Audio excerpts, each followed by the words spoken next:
નમસ્કાર, અમારી વિશેષ રજૂઆતમાં આપનું સ્વાગત છે. અમાસ આગાહી અને અંબાલાલ પટેલ લાઈવ કાર્યક્રમમાં આપ સૌનું સ્વાગત છે. હું છું આપની સાથે કોમલ. હવે 2025ના વર્ષની સૌથી મોટી તબાહી જોવા મળી. પૂર્વોત્તર દેશોમાં આવેલા ભૂકંપના દ્રશ્યોથી દેશ અને દુનિયામાં ખળભળાટ મચી ગઈ છે. અણધારી આવેલી તબાહીથી તેની સીધી અસર માનવ જીવન પર જોવા મળી રહી છે. શું 2025નું આ આખું વર્ષ હવે સમસ્યાઓ અને મુશ્કેલીઓથી ભરેલું રહેશે? શું મંગળનું વર્ષ હોવાથી ભારે ઉથલપાથલ જોવા મળશે? આ ઉપરાંત વાતાવરણ પર તેની કેટલી મોટી અસર જોવા મળશે એ પણ આજે આપણે જાણીશું. આ આગાહીની માહિતી અને માર્ગદર્શન માટે આપ સ્ક્રીન પર આપેલા અમારા ટોલ ફ્રી નંબર પર ફોન પણ કરી શકો છો. તો જુઓ અમારી આ વિશેષ રજૂઆત અમાસ આગાહી અને અંબાલાલ લાઈવ. આભાર આપનો.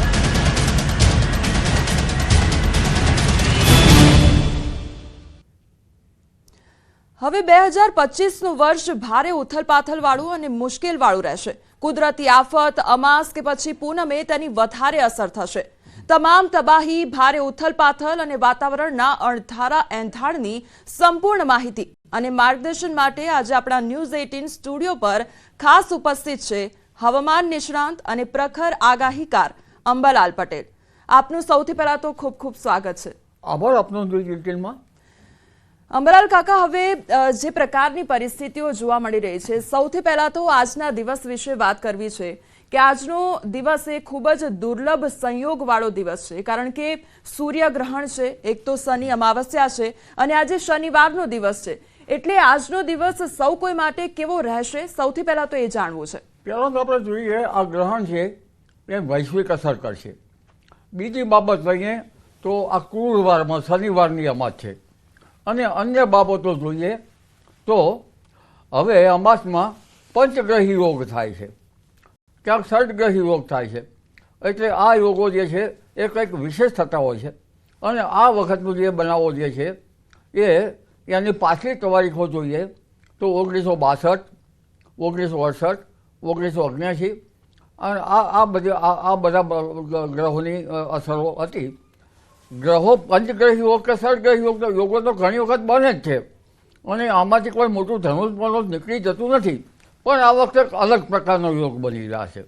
આ વખતે કોમલ યોગો બની રહ્યા છે જેમાં આસુરી સંપત્તિનો ઉદય થશે. આસુરી સંપત્તિનો ઉદય થવાથી લગભગ દેશ અને દુનિયા વ્યાકુળ થશે. સામાજિક ક્ષેત્રે, આર્થિક ક્ષેત્રે, વાણિજ્ય ક્ષેત્રે અને કેટલા વિશ્વના દેશો જે છે એમાં ઘણી મુશ્કેલીઓ આવશે. એટલે સૌ પ્રથમ તો આપણે જોઈએ તો આ મુશ્કેલીઓ લગભગ 18 મે પહેલાં આવવાની શક્યતા વધારે જે છે. 11 મેનો દિવસ, 11 એપ્રિલનો દિવસ છે, ત્યાં સુધી તો આ દિવસો ભારે છે. એટલે પંચગ્રહી યોગોમાં પ્રથમ તો જોવા જઈએ તો કેન્દ્ર સરકારે પણ ધ્યાન રાખવું પડશે, કારણ કે આસુરી સંપત્તિનો ઉદય થશે. અને રાજ્ય સરકારે પણ ધ્યાન રાખવું પડશે. પરંતુ વધારે પડતું ધ્યાન રાખવું પડશે છેક જે ચુંબકીય ક્ષેત્ર આત્મસાત થતું હોય છે ગ્રહોની અસરો થાય છે. કેમ થાય છે સૂક્ષ્મતાથી કહી શકાતું નથી, પણ તેની અસર જે છે એ સમુદ્ર ઉપર થાય છે, ઉપર એવિએશન ઉપર થાય છે, સમુદ્રના પેટાળમાં થાય છે. પણ મુખ્ય અસરો જોવા જઈએ તો મીન રાશિમાં કોમલ થઈ રહ્યું છે. મીન રાશિ એ પાણીની રાશિ છે અને પાણીની રાશિમાં પંચગ્રહી યોગો થાય તો ત્યાંની સૌ પ્રથમ તો ત્યાંનું દિગ્દર્શન આપણને માછલીઓથી થાય છે. મીન રાશિ એટલે માછલીની રાશિ. માછલીઓ જ્યારે જમીન પર આવવા માંડે અથવા માછલીઓમાં એક જાતનો ઉત્પાદ થાય તો ભૂભાગ ઉપર એનો ઉત્પાદ થતો જ હોય છે. પણ આમાં અસરમાં મુખ્ય અસર જોવા જઈએ તો પાણીમાં છે. પાણીમાં રહેલા ટાપુઓ જે છે ત્યાંની વધારે અસર થશે. અને અન્ય બાબતમાં જોવા જઈએ તો કુર્મચક્ર પ્રમાણે ત્યાંની અસર જે છે એ છેક હિમાચલથી લઈને સતારા, પૂર્વભાદ્ર, ઉત્તર ભારત, રેવતી ત્યાંથી લઈને છેક પૂર્વીય ક્ષેત્રમાં અને આસામ, મણિપુર ત્યાં સુધી થશે.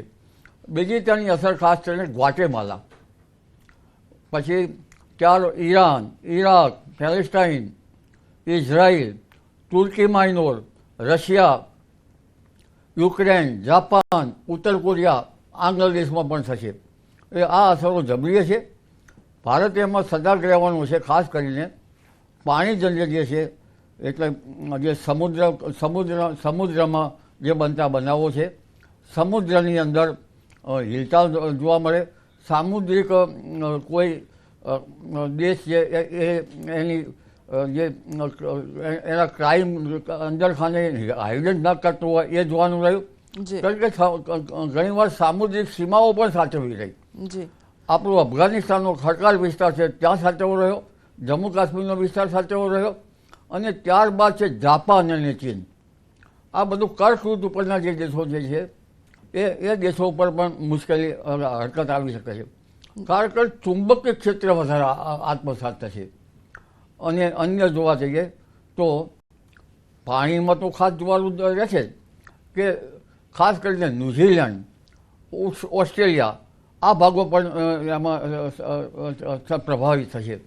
એટલે દેશ અને દુનિયામાં આંગ્લ દેશ હોય, યમન હોય, મલેશ દેશો હોય, બધામાં થશે. ગ્રહણ, શનિવાર, અમાસ અને આવા યોગો તો ભાગ્યે જ થતા હોય છે. એટલે ઊંઘમાં રહેવા જેવું નથી.